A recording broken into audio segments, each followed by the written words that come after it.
What's good, y'all? My name is Zach Young, and welcome back to Young Money Sports. So over the last couple of days, we've seen a lot of discourse surrounding the NBA draft lottery and the results of it, and whether or not people really feel like it's ethical or not, but I'm going to cover that a little bit later. But the main kind of spin-off from that has really gotten under my skin, I think a lot of people's skin, is the idea and the proposition of an NFL draft lottery. Now, the person who's been receiving a lot of the ire and backlash for proposing this idea so far has been Mike Greenberg, and he presented this idea today on his show Get Up. And I'm just going to go through this whole clip and just dissect each piece and just show you why this argument is dumb and why the NFL draft lottery should never, ever be a thing.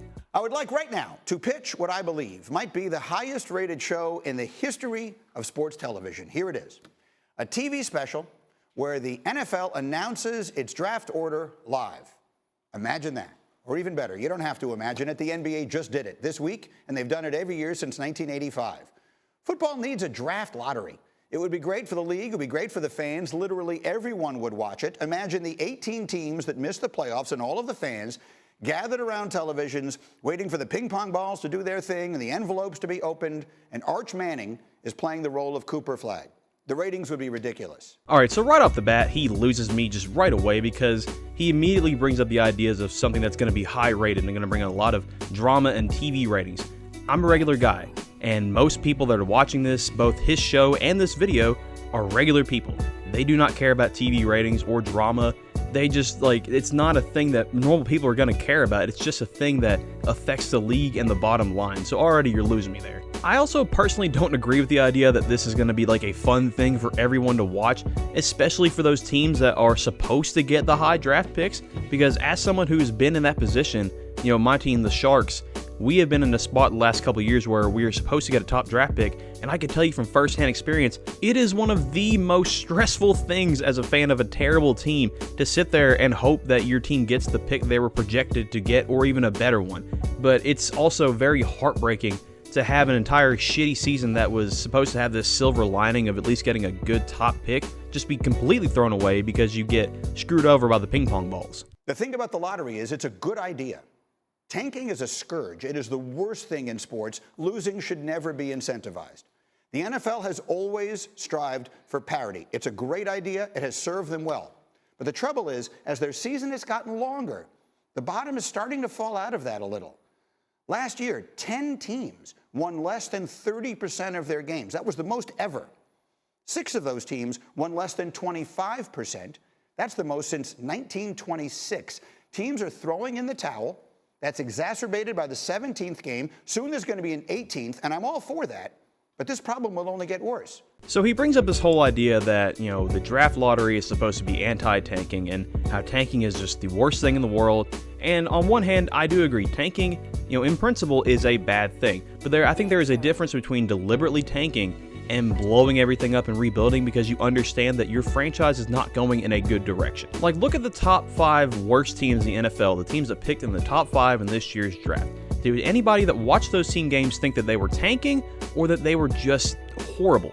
The way he's presenting it, it's like these teams were doing just fine up until the last couple weeks of the year when they realized they weren't going to get anything done, so they just intentionally lose these games, which is just not the case at all. On the contrary, teams have actually in recent years won games and won themselves out of getting a top pick. The Patriots could have had the number 1 pick just last year if they didn't win a game against the Bills with the Patriots backups in. They had Joe Milton have a career day, and that ended up being the difference in them getting the number 1 pick and falling in the draft order. That's the reason the Titans got the number 1 pick. Was anybody accusing the Patriots of tanking before that game? No, because they were just a bad team with no offensive line and a completely new coaching staff and offense. The Houston Texans just a couple of years ago were in the same position. If they lost a game against the Colts, they would have gotten the number 1 pick, but they won that game, meaning that the Bears got the number 1 pick, and they ended up trading that pick to Carolina for an accruement of draft picks and what they ended up getting with Caleb Williams.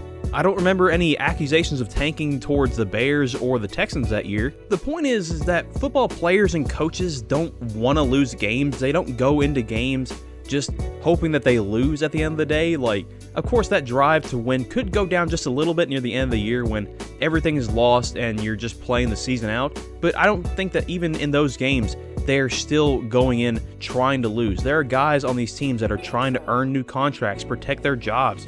and just be able to, like I said, get more money to put more food on the table. So to sit here and act like these bad teams are being bad on purpose is just ridiculous. Oh yeah, and just listen to the specific game that he wants to point out when talking about teams tanking.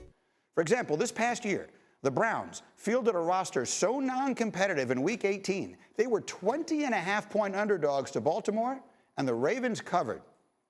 The ping pong balls are the answer. Oh yeah, because the 3-13 Cleveland Browns were just fielding a roster that could compete with anybody that year and was really hoping to push for a Super Bowl this year. But yeah, that's the team you want to bring up when talking about tanking.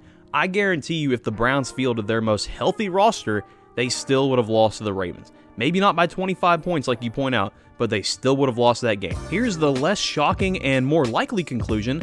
The Browns and all these teams that finish near the bottom of the league are just bad, and there are good and understandable reasons why these teams are bad, and the only way they can try to fix it is by getting a high pick in the draft. He talks about how the draft is not rigged and the ping pong balls are the answer, but let me take you through a hypothetical scenario, and I understand that this is probably the most extreme example, but given what we've seen from the NBA so far, this isn't completely out of the question. So the Cincinnati Bengals finished the season with a 9-8 record. They were one of the 2 teams in the league to miss the playoffs with a winning record.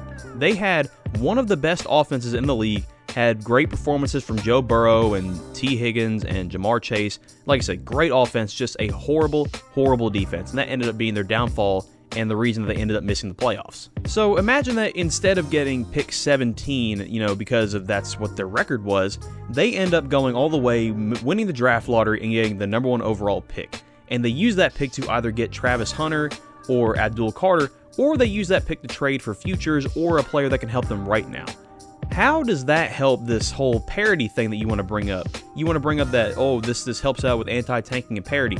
But just imagine if a team that had a winning record and still missed the playoffs went all the way up and won the draft lottery. How in the world does that really help out with parity and anti-tanking?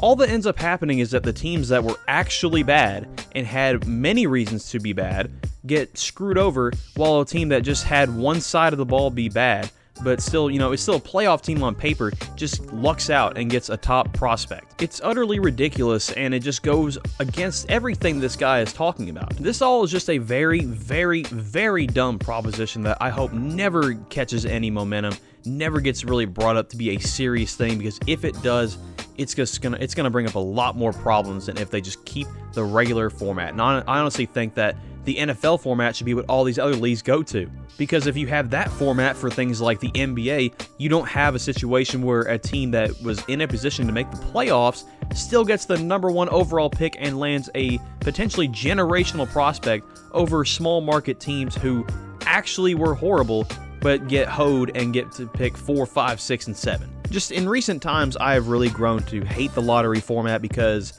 like I said, it just screws over these small market teams or just teams that are just horrible just because they're bad. And it also just gives a lot of ammunition to the people who always claim that the league is rigged. Like, there have been numerous accusations, especially after this draft lottery ended, that the league is rigged. And the NBA is not really helping itself out by giving the team that just traded away one of its best players in franchise history to the Lakers to help out LeBron James and allegedly increase ratings, another potentially generational talent in Cooper Flagg. But that's going to do it for this video. Let me know what y'all think about the NBA draft lottery or the NFL draft lottery in the comments below.